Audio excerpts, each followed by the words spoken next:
मैं Damodar Sharma alpha success academy के इस ऑनलाइन डिजिटल प्लेटफॉर्म पर आपका अभिनंदन करता हूं। हम राजस्थान का इतिहास पढ़ रहे हैं और राजस्थान के इतिहास में मुख्य राजवंशों का अध्ययन कर रहे हैं। तो हमने मारवाड़ के राठौड़ पढ़े थे पिछली क्लास में, अब बीकानेर के राठौड़ पढ़ेंगे, ठीक है ना। हालांकि ये शाखा उन्हीं की थी, लेकिन बीकानेर में इन्होंने अलग शासन स्थापित किया था, इसीलिए इसके बारे में हम अध्ययन करेंगे। तो बीकानेर का जो राठौड़ वंश है उनमें सबसे पहले हम पढ़ने जा रहे हैं राव बिक्का को, क्योंकि इसी ने शासन की स्थापना की थी। तो राव बिक्का के द्वारा ही शासन की स्थापना की गई थी, ठीक है ना। तो इसीलिए इसके बारे में अध्ययन करेंगे। जो राव बिक्का है ये राव जोधा का पुत्र था, ठीक है। मैंने बताया था कि जो राव जोधा है ना, उसने वचन लिया था राव बिक्का से कि वो शासन नहीं मांगेगा, इसलिए राव बिक्का ने शासन नहीं लिया।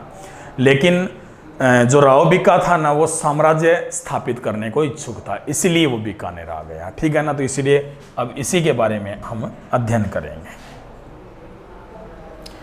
तो राव बिक्का, जिसका शासनकाल 1465 से 1504 ईस्वी तक, ठीक है। राव बिक्का के बारे में यदि अपन बात करें तो जो राव बिक्का है वह आया था एक स्थान पर जिसका नाम था राती घाटी, यानी एक स्थान था राती घाटी, ठीक है। जो राती घाटी है, यहाँ से 3 मार्ग गुजरते थे। राती घाटी से 3 मार्ग गुजरते थे। एक तो जाता था मुल्तान की ओर, यानी एक मार्ग था वो कहाँ जाता था, मुल्तान की ओर। दूसरा जो मार्ग इसका था वो जाता था अजमेर की ओर, और तीसरा जो मार्ग था वो जाता था नागौर की ओर, ठीक है ना। तो यहाँ पर 3 मार्ग थे, मुल्तान, अजमेर और नागौर, ठीक है। तो राव बिक्का यहाँ पर आ गया 1465 ईस्वी में, और इसने राती घाटी नामक स्थान पर एक दुर्ग बनाया, बीकानेर दुर्ग, यानी बीकानेर दुर्ग का इसने निर्माण करवा दिया। और वहीं पर इसने 1465 ईस्वी में बीकानेर में राठौड़ वंश की स्थापना कर दी। यानी बीकानेर में जो राठौड़ों का संस्थापक है वो किसे माना जाता है, राव बिक्का को माना जाता है। राव बिक्का ने यहाँ पर शासन की स्थापना कर ली। उसके बाद राव बिक्का ने 1488 ईस्वी में, यानी 1488 ईस्वी में जो राव बिक्का है उसने एक शहर बसाया बीकानेर, यानी बीकानेर शहर बसाया था इसने 1488 ईस्वी में बसाया था, ठीक है। बीकानेर को ही इसने अपनी राजधानी बना लिया, यानी अब इनकी जो राजधानी है ना वो बीकानेर बन गई थी 1488 ईस्वी में। पहले जो इनकी राजधानी थी वो थी अहिछत्रपुर। यानी पूछा जाए कि राव बिक्का ने सबसे पहले राजधानी किसे बनाया था, अहिछत्रपुर को बनाया था। अहिछत्रपुर जिसे वर्तमान में कहा जाता है नागौर, तो इसे सबसे पहले राजधानी बनाया था राव बिक्का ने। उसके बाद में जो राव बिक्का है ना, इसने अब बीकानेर को राजधानी बना लिया। बीकानेर के बारे में कहा जाता है कि इसका नाम बिक्का और नरा जाट के नाम पर, एक जाट था जिसका नाम नरा था, उसके नाम पर बीकानेर पड़ा था। लेकिन चूंकि जो बिक्का है उसके पुत्र का नाम भी नरा था, तो ऐसा भी कहा जाता है कि उसके नाम पर बीकानेर पड़ा था, ठीक है ना। कुछ भी हो, लेकिन नाम बीकानेर रख दिया गया, और इसके साथ ही इन्हें कहा गया बीकानेर के राठौड़, यानी इनका जो साम्राज्य है ना वो बीकानेर में ही चलेगा। 1504 ईस्वी में राव बिक्का की मृत्यु हो गई, यानी राव बिक्का की जो मृत्यु है वो हुई थी 1504 में। और इसकी मृत्यु के बाद में शासक बना था राव नरा, जो इसका पुत्र था, लेकिन उसकी भी बीमारी के कारण मृत्यु हो गई 1505 ईस्वी में। यानी 1505 ईस्वी तक नरा शासक रहा था, उसके बाद उसकी मृत्यु हुई। तो आपको याद रखना है कि राती घाटी नामक स्थान पर 3 मार्ग गुजरते थे, मुल्तान, अजमेर और नागौर। जो राव बिक्का था वो यहाँ पर आया और इसने बीकानेर दुर्ग की स्थापना कर दी, यानी बीकानेर दुर्ग का यहाँ पर निर्माण करवाया गया। 1465 ईस्वी में करवाया था और उसके साथ ही इसने यहीं पर राठौड़ वंश की स्थापना कर दी। इसने सबसे पहले जो राजधानी है वो बनाया था अहि छत्रपुर को। पहले इनकी जो राजधानी थी वो अहि छत्रपुर थी। 1488 में बीकानेर बसाया। तो ये जो राती घाटी वाला बीकानेर दुर्ग है ना, इसे केंद्र माना गया था और इसको केंद्र मान करके चारों ओर बीकानेर बसाया और बीकानेर को राजधानी बना लिया। दरअसल इसके बाद में इन्हें कहा गया बीकानेर के राठौड़। जो बीका और जो नरा है ना, उसके नाम पर इसका नाम बीकानेर रखा गया था। राव बीका की मृत्यु हुई 1504 में। उसके बाद में शासक बना था राव नरा, जो इसका पुत्र था। जो राव नरा है वो यहाँ पर 1505 ईस्वी तक शासक रहा था। 1505 ईस्वी तक शासक रहा। तो जो राव बीका है वो 1504 तक शासक रहा। बाद में मैंने बताया कि राव नरा बना था, उसकी मृत्यु हुई 1505 ईस्वी में। तो इसके बाद में अगला शासक आ गया और उसका नाम होगा राव लूणकरण। ठीक है, तो अगला जो शासक है वो बना था इनका राव लूणकरण। लूणकरण की बात करें तो राव लूणकरण है, उसका शासनकाल था 1505 ईस्वी से 1526 ईस्वी तक। इसे कलयुग का करण भी कहा जाता है।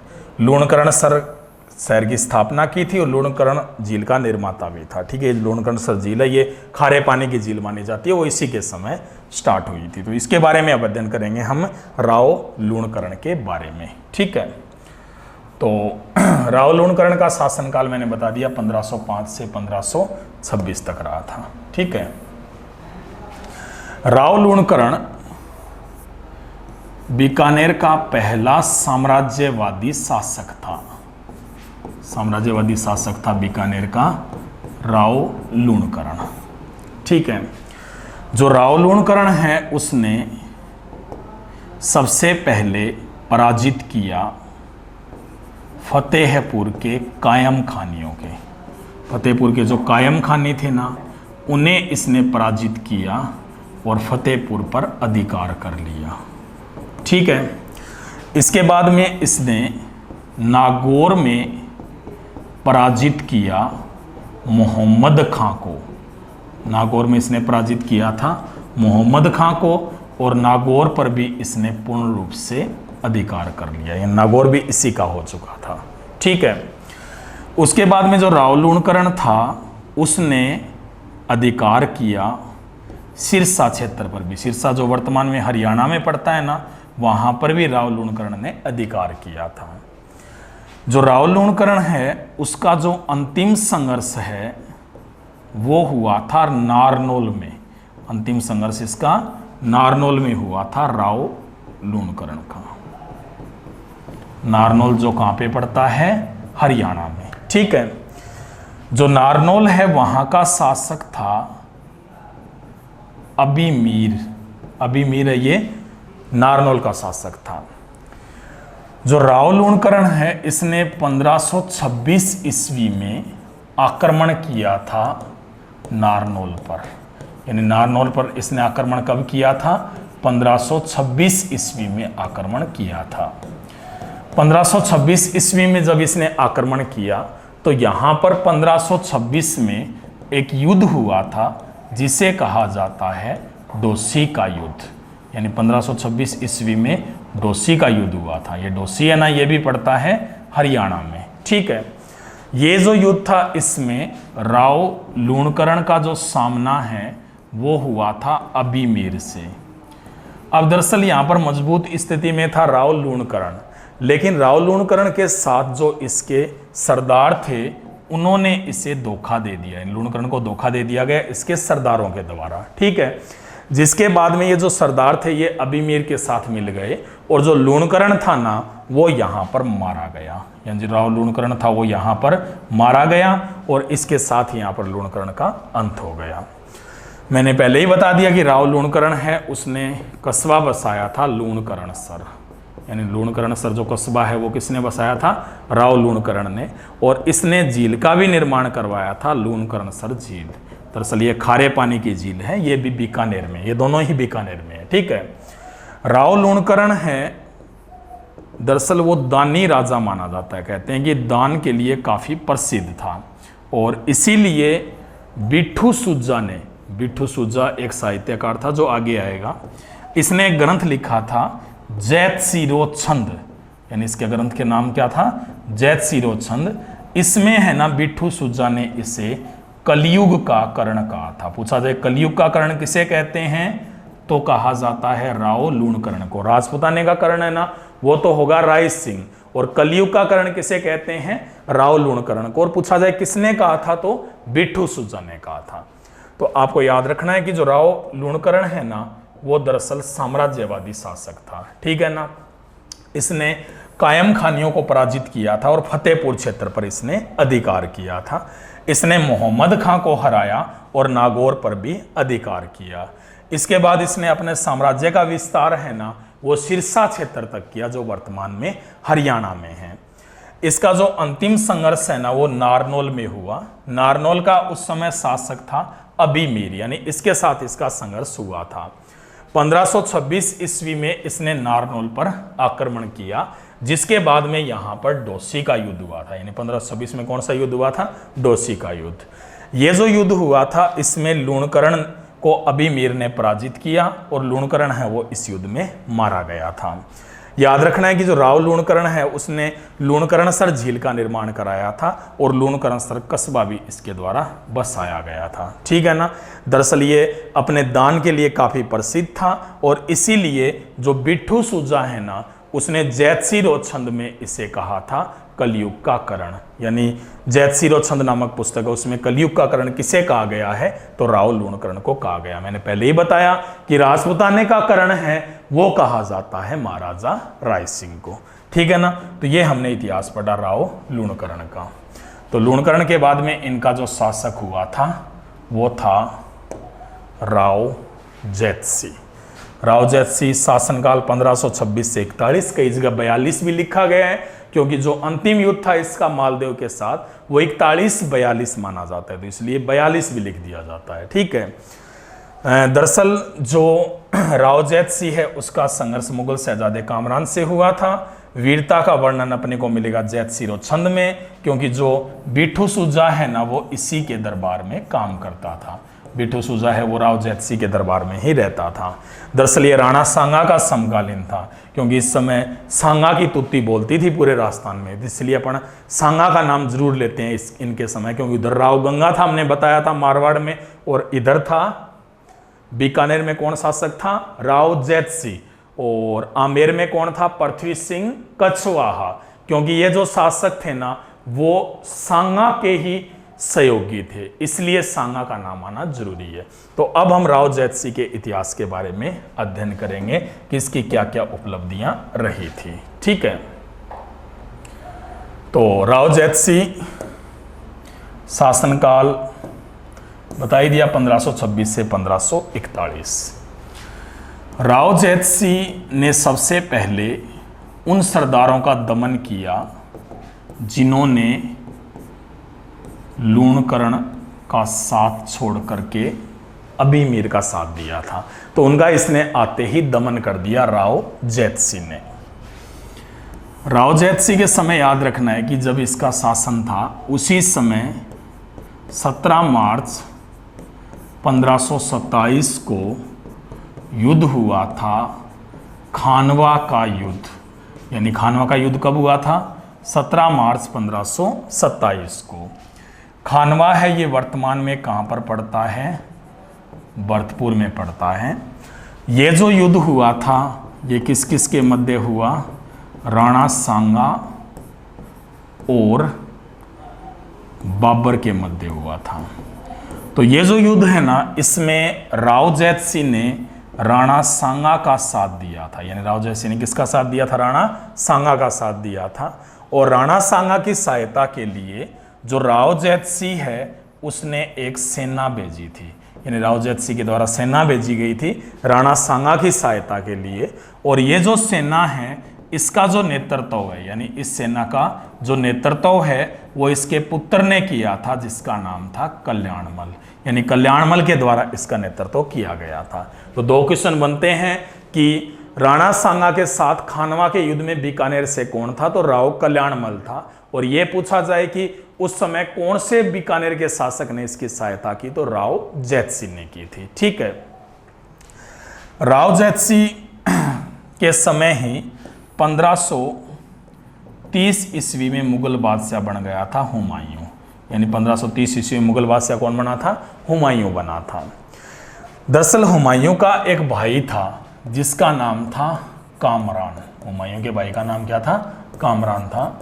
और ये जो कामरान है ना, ये उस समय काबुल और कंधार में था, क्योंकि जो हुमायूं है ना उसने इसे काबुल और कंधार सौंपा था, जो कि वर्तमान में कहाँ पे है, अफगानिस्तान में है।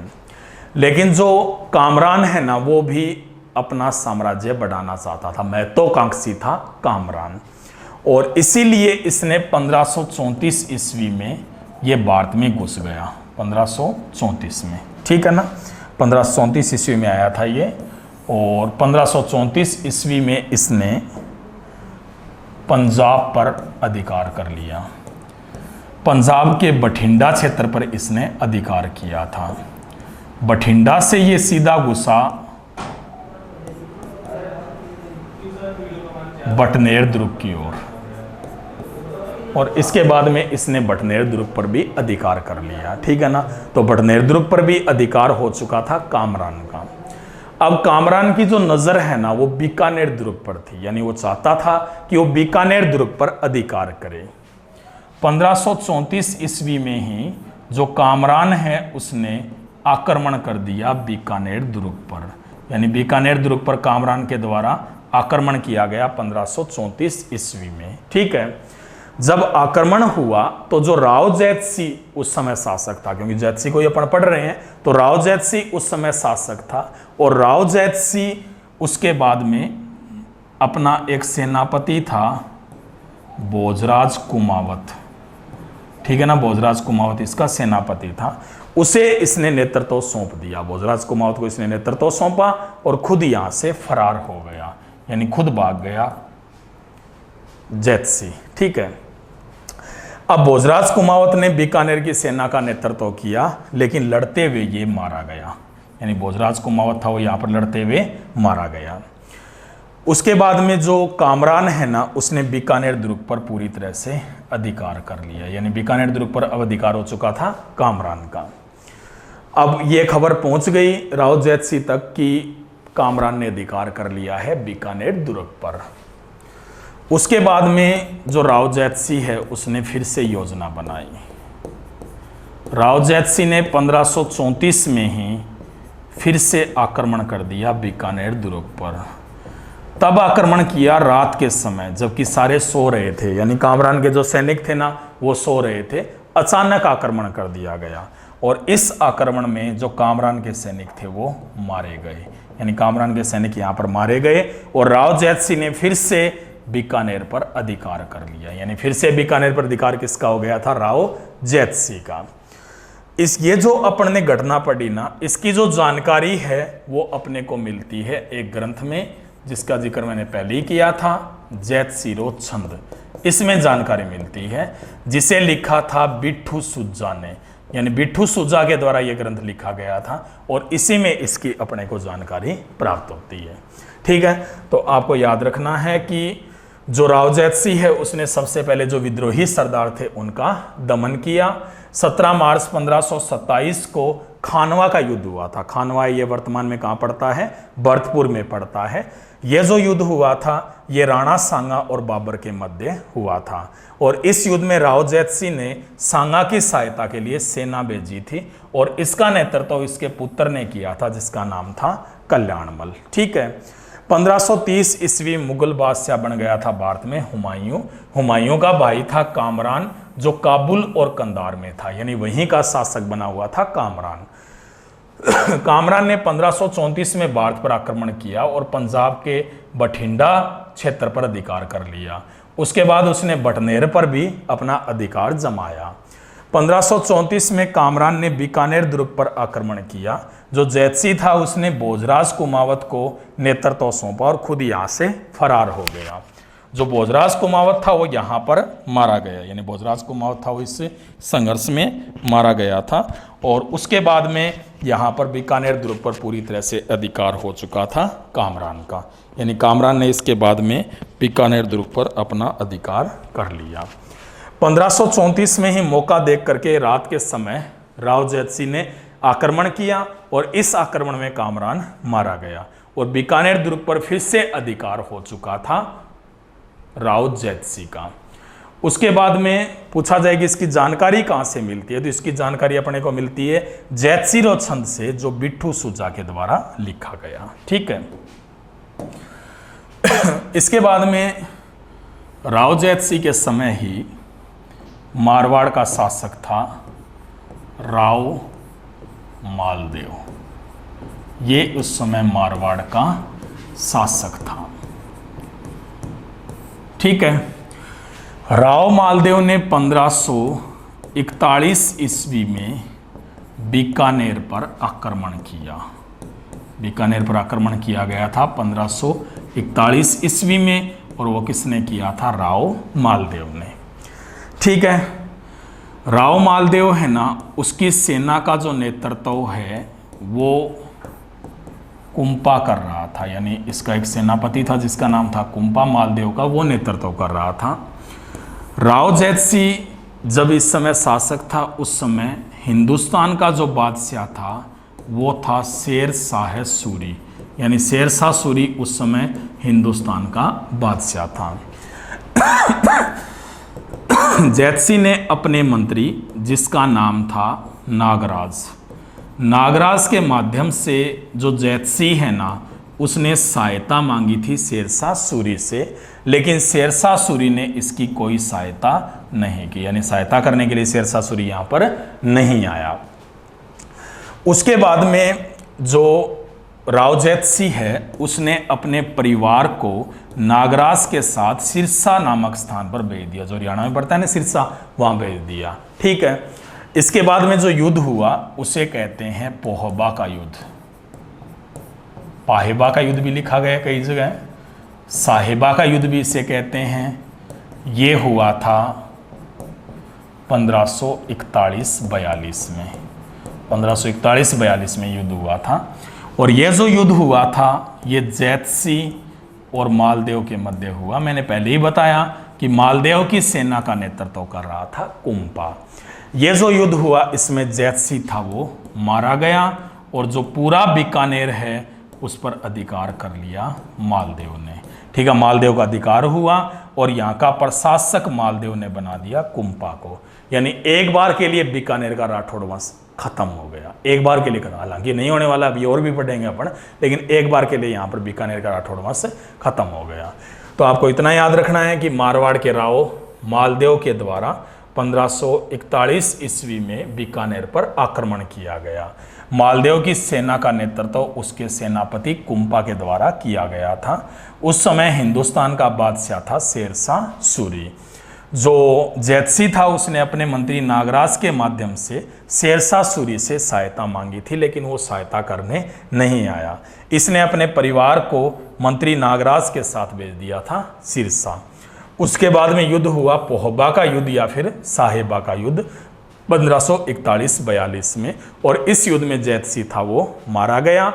और मारवाड़ है ना यहाँ पर मारवाड़ के मालदेव ने यहाँ पर पूरी तरह से अधिकार किया, यानी बीकानेर पर पूरी तरह से अधिकार हो चुका था किसका? मालदेव का, और यहाँ पर प्रशासक बना दिया गया कुंपा को। तो ये था राव जैतसिंह जिसके बारे में अपन ने अध्ययन किया। ठीक है। उसके बाद में फिर बीकानेर का शासक बना राव कल्याणमल। ठीक है ना। इसके बाद में शासक कौन बनेगा? राव कल्याणमल। जो कल्याणमल है उसका शासनकाल था 1544 से 1574 तक।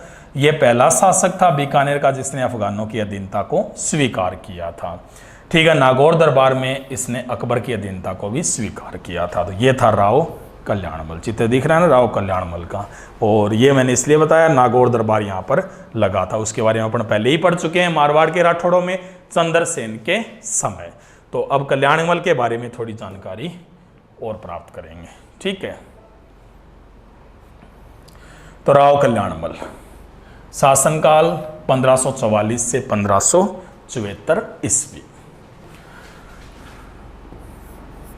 राव कल्याणमल को मंत्री नागराज के साथ जैतसी ने सिरसा भेज दिया था, इसलिए वो वहीं पर रहा था सिरसा में। ठीक है।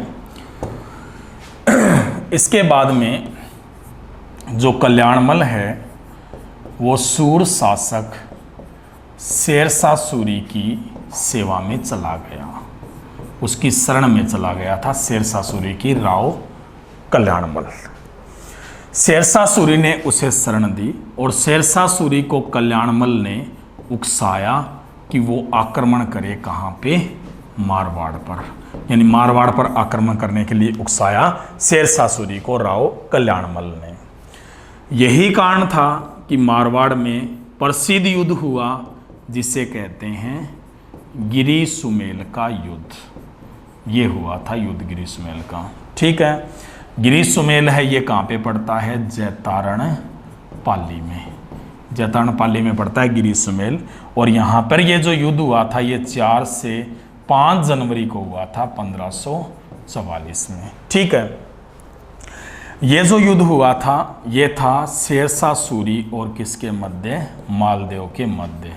ठीक है। इसके बारे में अपन पूरा पढ़ चुके हैं पहले से ही मारवाड़ के राठौड़ों में।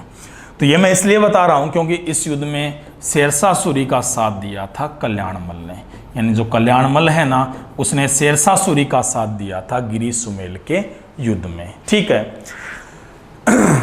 जो गिरी सुमेल का युद्ध हुआ इसमें शेरशाह सूरी ने मालदेव को बुरी तरह से पराजित कर दिया था और मारवाड़ पर अधिकार कर लिया था। ठीक है। अब जो मारवाड़ पर अधिकार हुआ तो बीकानेर भी फिर किसके नियंत्रण में आ गया, शेरशाह सूरी के। इसके बाद शेरशाह सूरी ने क्या किया कि जो बीकानेर का क्षेत्र है ना, बीकानेर का क्षेत्र ये इसने सौंप दिया कल्याणमल को, यानी बीकानेर का क्षेत्र सौंप दिया गया था कल्याणमल को। और इसीलिए 1544 में जो कल्याणमल था वो बीकानेर का शासक बन गया, यानी बीकानेर का शासक बनने में इसे योगदान किसने दिया था, शेरशाह सूरी ने दिया था। यानी शेरशाह सूरी के कारण ही ये 1544 में बीकानेर का शासक बन पाया था। ठीक है। बीकानेर का शासक बनते ही इसने शेरशाह की अधीनता को स्वीकार कर लिया, यानी इसने कहा कि वो शेरशाह के अधीन ही यहाँ पर शासन करेगा। तो चूंकि मैंने पहले ही बताया था कि ये जो सूरवंश के शासक थे ये अफगान थे, तो इसलिए आपसे पूछा जाए कि अफगानों की अधीनता स्वीकार करने वाला, यानी अफगानों की अधीनता स्वीकार करने वाला बीकानेर का पहला शासक कौन था, तो बीकानेर का पहला शासक था कल्याणमल।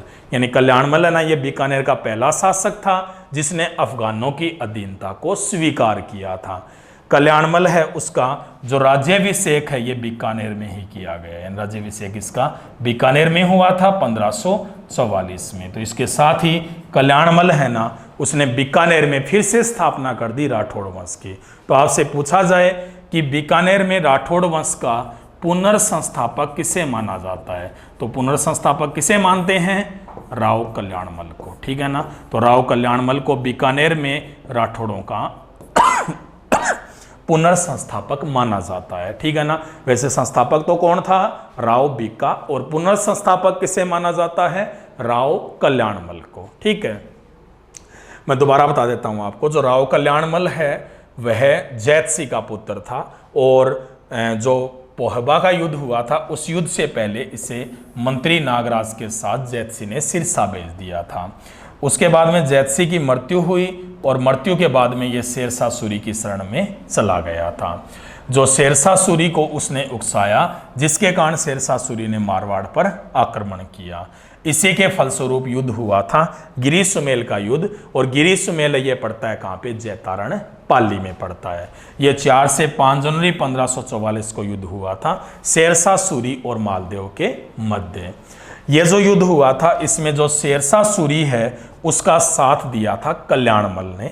शेरशाह सूरी ने युद्ध जीता और मारवाड़ पर अधिकार किया। उसके बाद में जो बीकानेर का क्षेत्र है ना वो शेरशाह सूरी ने कल्याणमल को सौंप दिया और 1544 में बीकानेर का शासक बन गया कल्याणमल।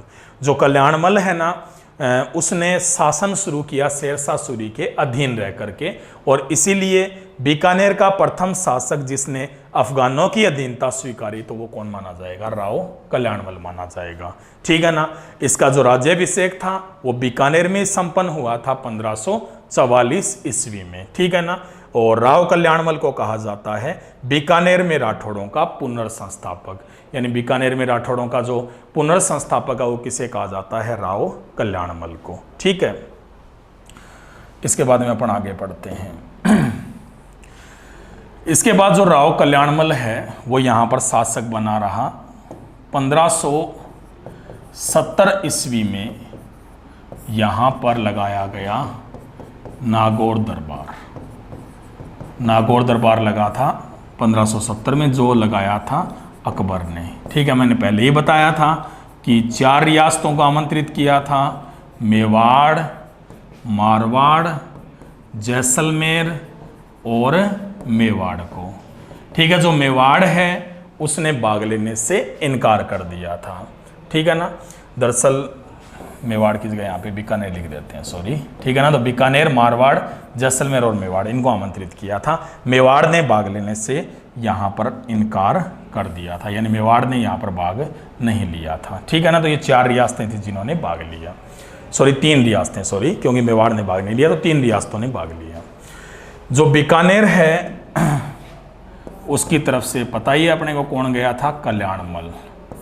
कल्याणमल वहाँ पर गया था और कल्याणमल ने इसी दरबार में अकबर की अधीनता को स्वीकार किया। अकबर की अधीनता स्वीकारी और अपनी पुत्री का विवाह भी कल्याणमल ने अकबर के साथ कर दिया।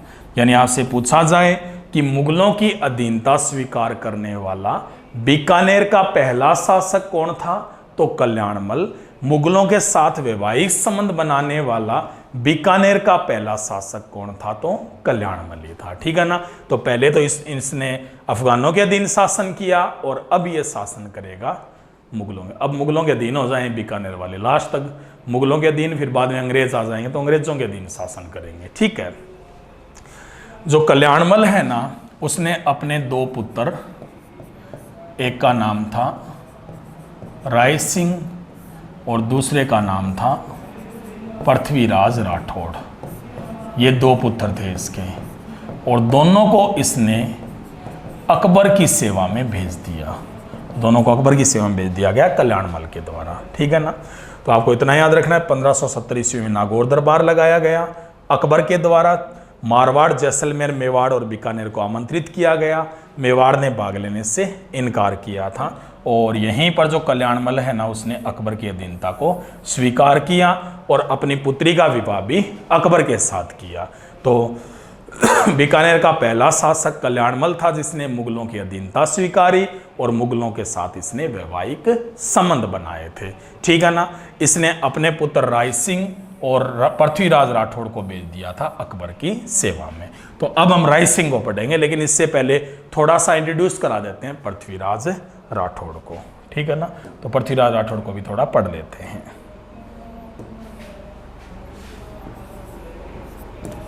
पृथ्वीराज राठौड़,